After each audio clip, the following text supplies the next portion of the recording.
Okay, so welcome to Smart Eating. This is Jade and I'm Sabrina.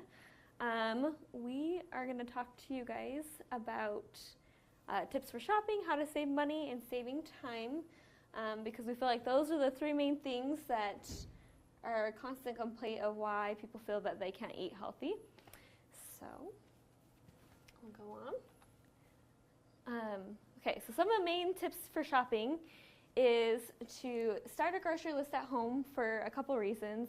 One, you're typically, when you're going to the store hungry, it's not always the best time to go shopping. And then the second thing about shopping or creating a list at home is you can make a note of the things that you have at home so that you don't double buy things. The slide 5, we will get there later, and it goes over some of the best buys for cost and nutrition. Another tip for shopping is looking in the newspaper ads for some of the best deals for produce or meat that might be on sale, and also using coupons if you have any coupons. But something to note with coupons is coupons are a great way to save, but only if you are wanting the item that the coupon's for. Otherwise, you're just buying excess for no reason and you don't plan on using it. And this is a site. I want to go back for a second. This is a site you can go to that gives you this information, tips for shopping, that you can look up later on page 5. Okay, so what are 2 tips for shopping? A, go to bulk stores and buy for a whole month. B, only use coupons to get groceries even if you don't need them. C, look for ads in the newspaper. D, use coupons only for items needed. And E, both C and D. Any takers? E. E? Good job. Okay. Now, while you're shopping, make sure that you are buying the amount of food that you are needing to be able to prepare your meals. If you buy in excess, most often it'll just go to waste, and you're also wasting your money as well as the food. Homemade meals is a great way to save and also it's a lot more nutritious than prepackaged meals. Do you have any idea what is considered a prepackaged meal?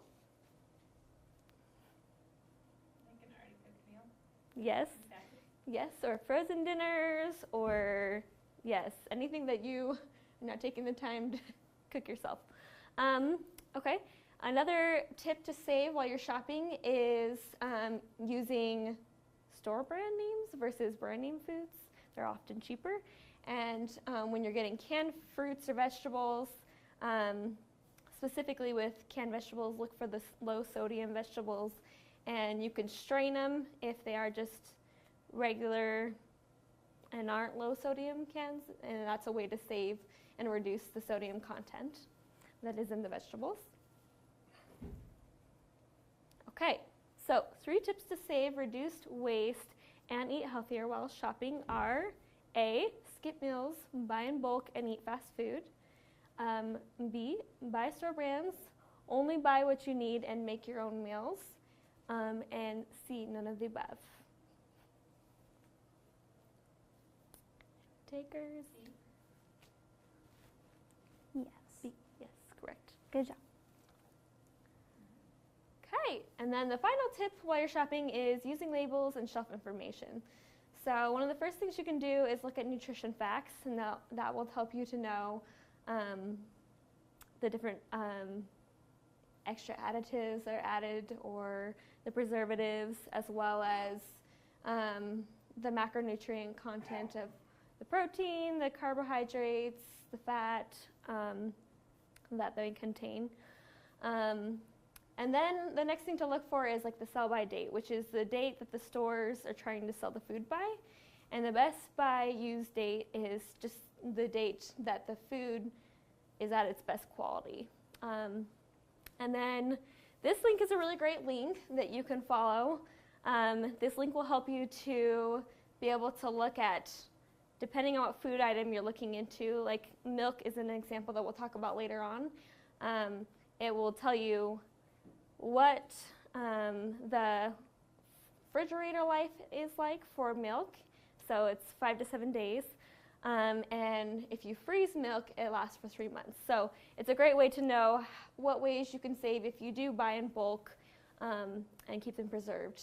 And then the final point is looking for the unit price. This is a picture over here that shows the unit price. And so if there's 2 different items that you're trying to compare between, this will help you to know which one has the better deal. Okay, so best if used by is when the food is at its best quality, and sell by date is the date that the store should sell the product by. True or false? True. Yes, good job.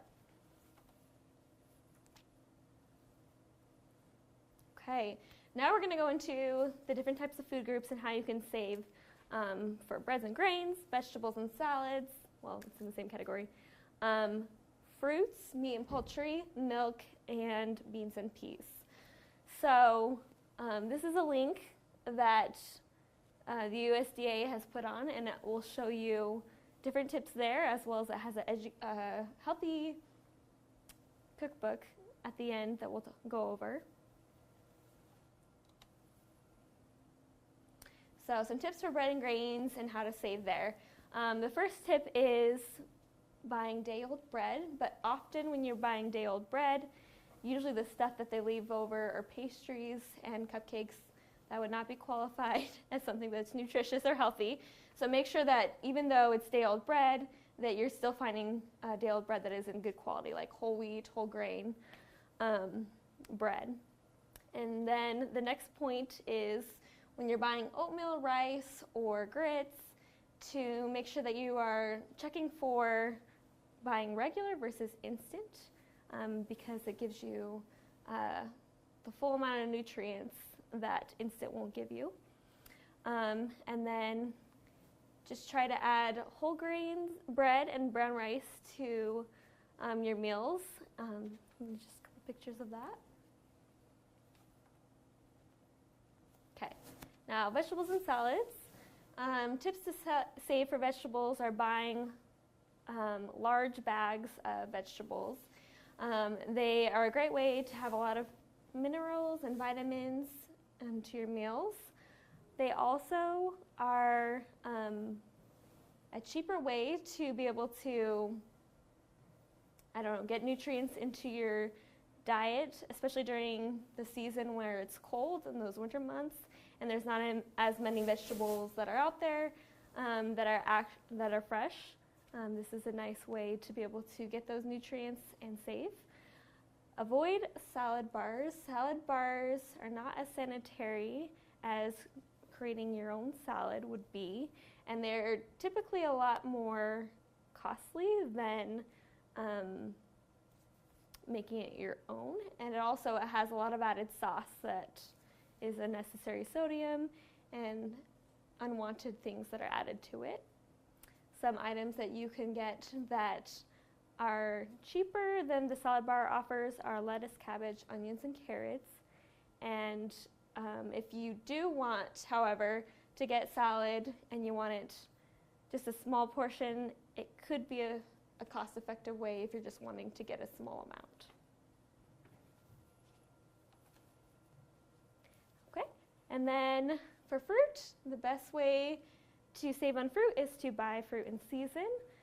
This is a really neat link that also works for vegetables that you can click on to, and you can type in whatever state you're from, and it will show you what fruits and vegetables are in season and for what months. So here's an example, a screenshot of that link that shows you that months winter squash is in season in Washington are October, November, December, and it shows you even recipes that you can cook meals with. So, and I'm going to turn the time over to Jade, and she will finish with the last half. Thank you, Sabrina. So I'm going to continue on with meat and poultry, one of our fourth food group. So some tips for that are to look for specials at the meat counter.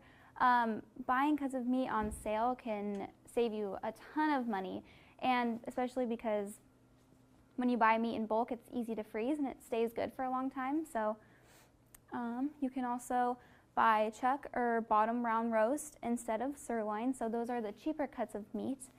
And to get the same tenderness that you might get with sirloin, you can cover during cooking and cook it longer so that way it gets more tender. And then to buy lean pork, tenderloin is the leanest, but it can be very expensive. So that's one of those things you would want to buy on sale in bulk and then freeze for later.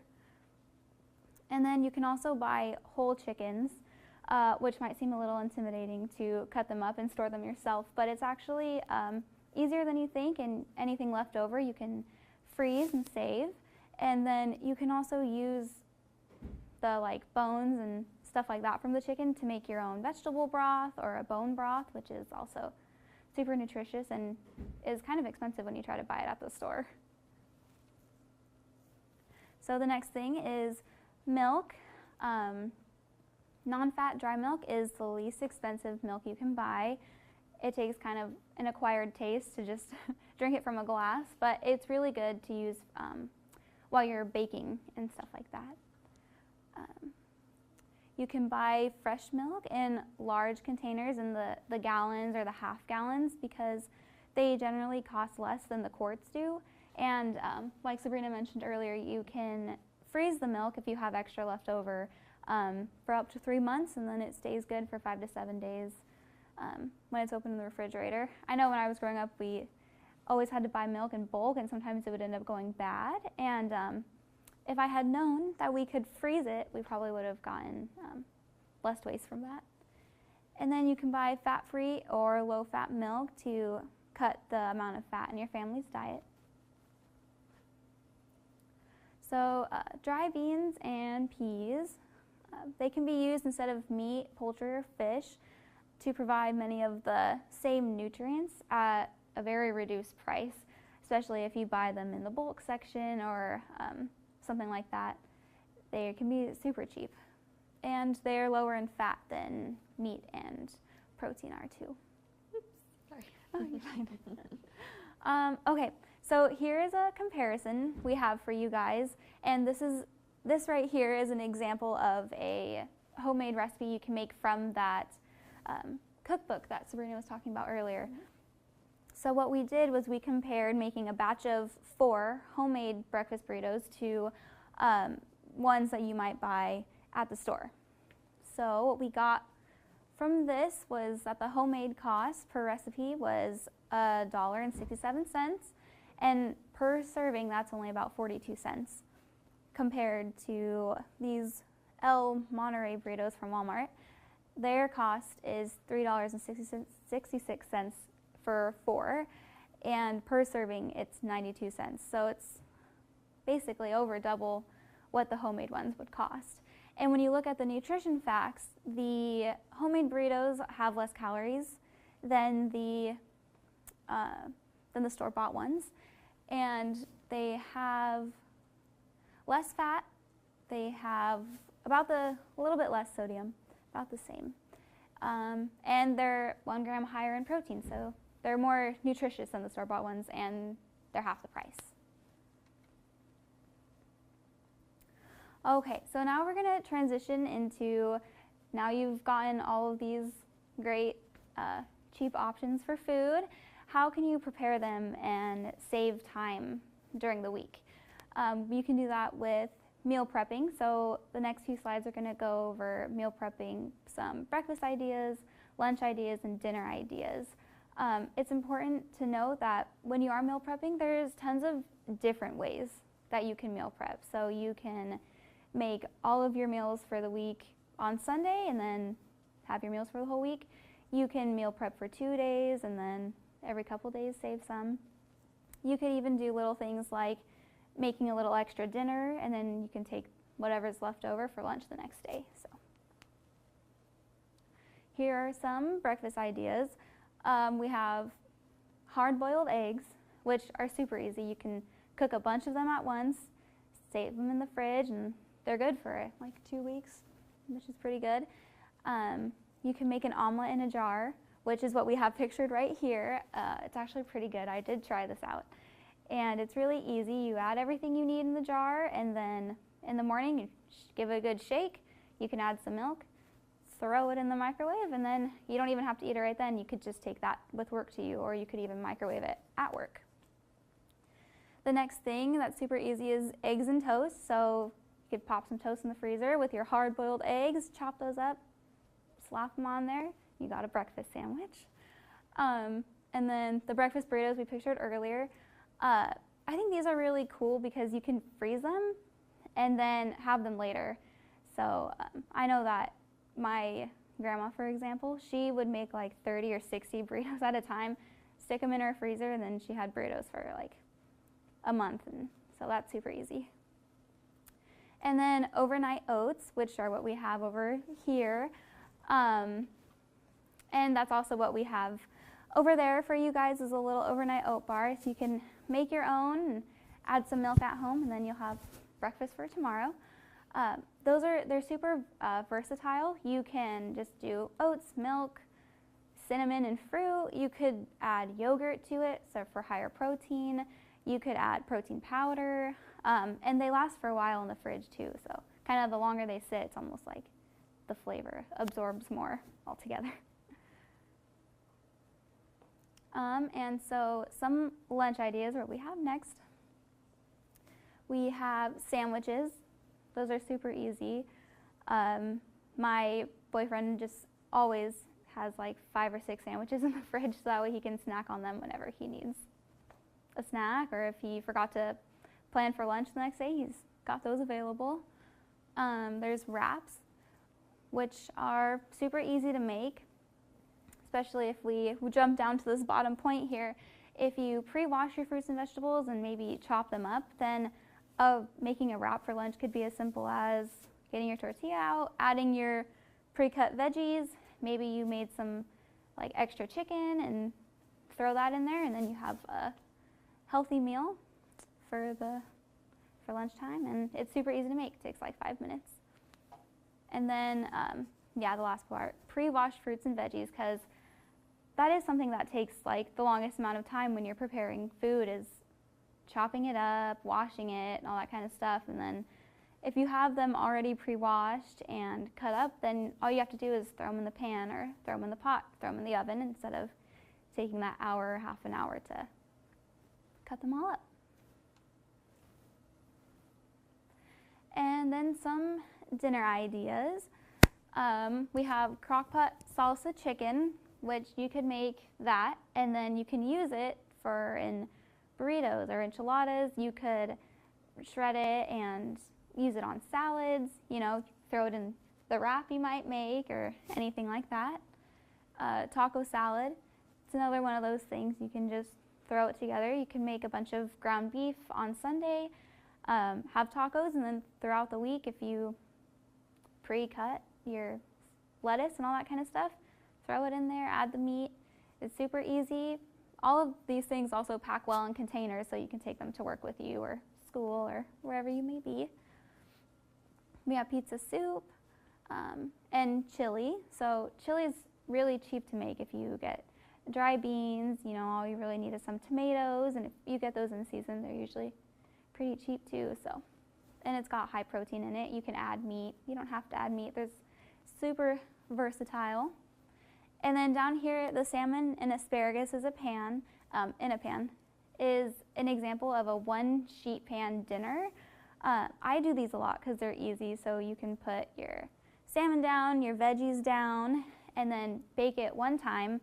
And if you look here, there's like 1, 2, 3, 4. There's 6 salmon fillets there. So you could have, lunch and dinner for 3 days. You could have lunch for 6 days. If you have kids, you can they're already made. You pop them on a plate, hand it to them.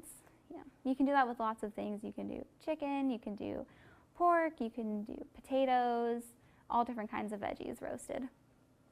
And then the last thing we have is the chicken pot pie, which is pretty easy to make. You could make a batch of dough and then have that rolled out, and then with all of your pre-cut veggies and everything, throw them in there and pop it in the oven. Yeah. Okay, so next we have an example of MyPlate. So when you're making all these meals and stuff, it can be kind of hard to know how much should I be eating, what should each meal have, how do I balance all of those nutrients. So that's where MyPlate comes in. It's a super helpful resource. We have the link up here for you guys, so you can check that out. But basically, you can put in your information and it can individualize it to you, or if you're curious how many nutrients your kids should get and all that kind of stuff, you can put their information in and it gives you the recommendations to look at. So we'll go over some of the general daily recommendations. Got fruit, which is 1.5 to 2 cups. Veggies, which is 2.5 to 3 cups. Grains, 6 to 8 ounces. It's important to note with grains you want half of them, so 3 to 6 ounces to be whole grains. Protein, 5 to 6.5 ounces. And then milk and dairy meat, 3 cups of those. And then here are our references, and then we'll open it up to questions. Yeah, and then we can do questions, and then afterwards I'll go over some of those links, and if you have any questions on those, because they're pretty neat links that we have that are really helpful sites, especially just to look over before you take the time to go shopping. It's just a nice self-help. So does anyone have any questions?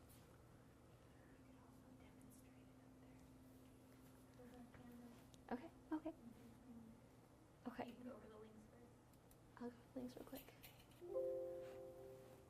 Okay.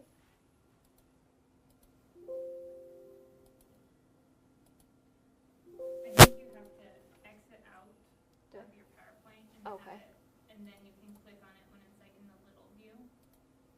Yeah. Oh, okay. Thank you. If you like This you highlight it and say like open link and something. open hyperlink. hyperlink. Or we can just copy and paste it in there. And Yeah, that's fine. We can do that. Okay.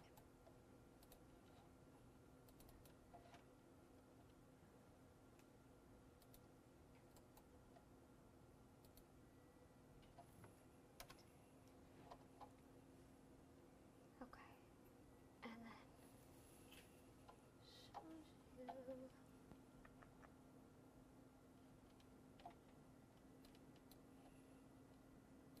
Wait a second. I'm gonna go to this one first.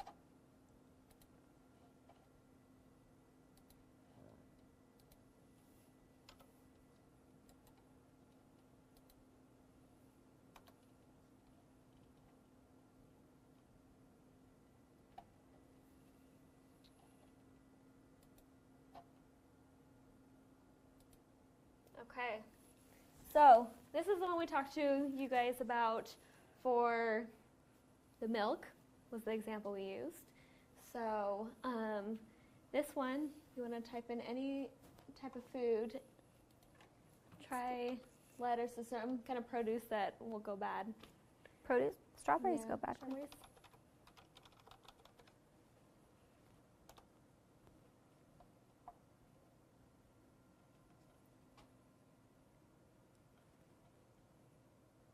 Somehow it's not playing.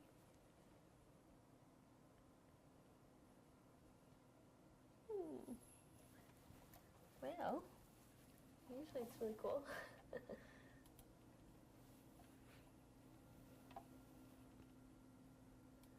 So, okay, so you can just do that, food, and then I'll show you different types of meat. You'll click in there.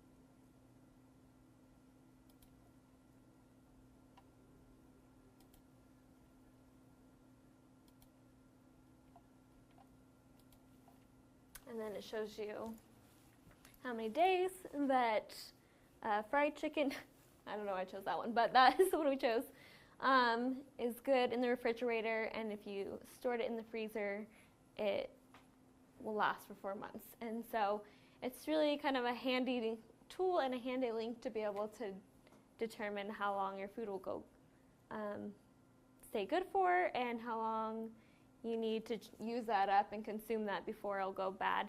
And it's something that can help you with your food planning so food doesn't go to waste.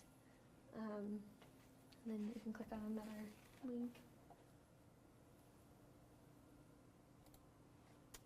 Show the healthy cookbook. Yeah.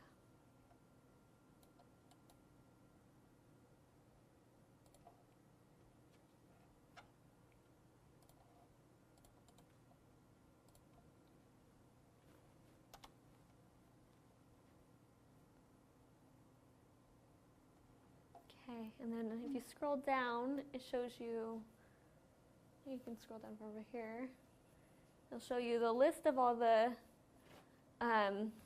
nutritious meals that you can make. It includes dessert, it also includes lunch and dinner items.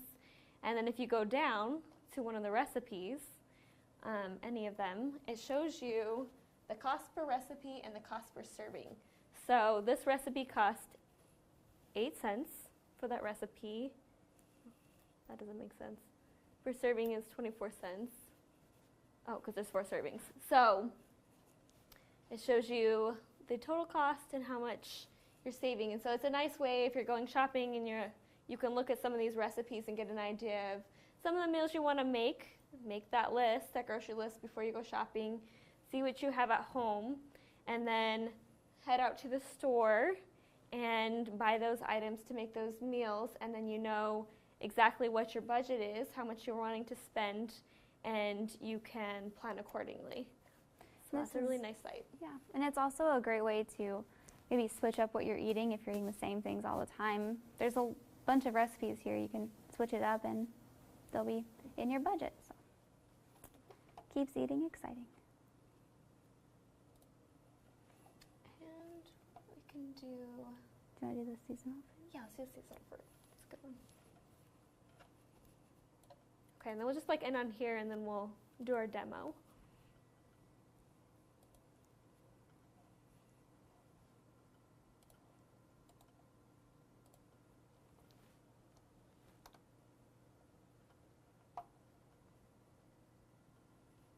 Is it this first one? Oh, I think it's because it has the follow this link in there as well. Oh, I see.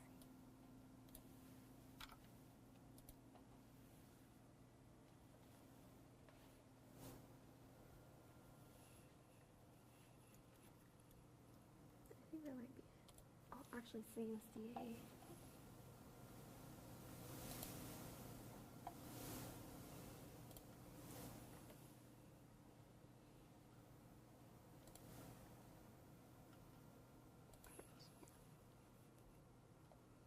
Okay, so this one, if you can scroll down. Okay. Does this have, up in the search bar, there's usually a place where you can type in the state.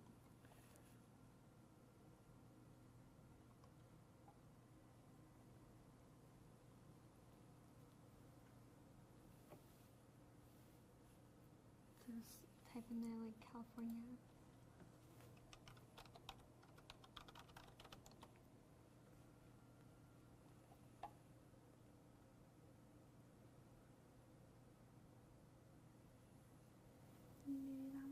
Yeah, this is the one I'm thinking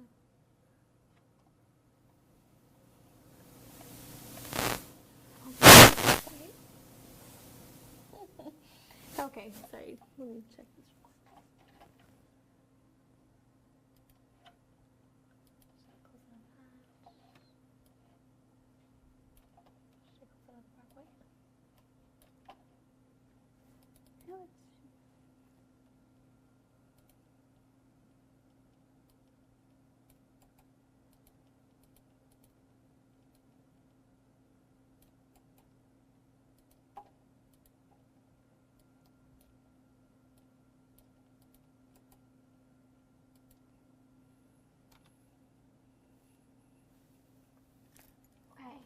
you go. Okay, and this, I think this is kind of fun to be able to see. So you can click like Arizona, so somewhere south, and see what produce is available there and in season. And then you can do a comparison with Washington or whatever state in the U.S. And it'll show you all the different fruits and vegetables that are in season. And then there's also links to several recipes that you can make with it. So it's kind of a neat site. And if any of you are interested, we have a sign up by our demo that you can write your email and your name, and we can send you the PowerPoint that has all these different references on the site, so you can use it as a resource to help you save and prepare meals in a hurry. So, yes, it's Jade. So what we have over here is the little overnight oat bar for you guys. So you can just take a baggie and you can do a scoop of oats. You can add whatever seasoning you want. We've got some pumpkin pie spice. We have some cinnamon. You can add almonds, dump some raisins in there. And then we have apples here that you could chop up at home, and when you mix it with the milk, you can add it in and it'll be kind of like a little fall pumpkin pie, cinnamon raisin oatmeal in the morning. So Shannon.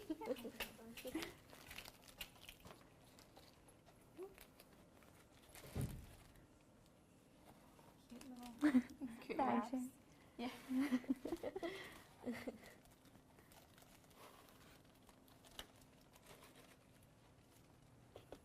And so all these things can be done in a jar or whatever container you would like. And we would have done milk ahead of time, but it's not something that will really stay well while you guys have class and different schedules. So And lack of containers to lack put of it in. containers to put it in. So, and I think that's all we've got. So, Do you have any questions? good job, guys.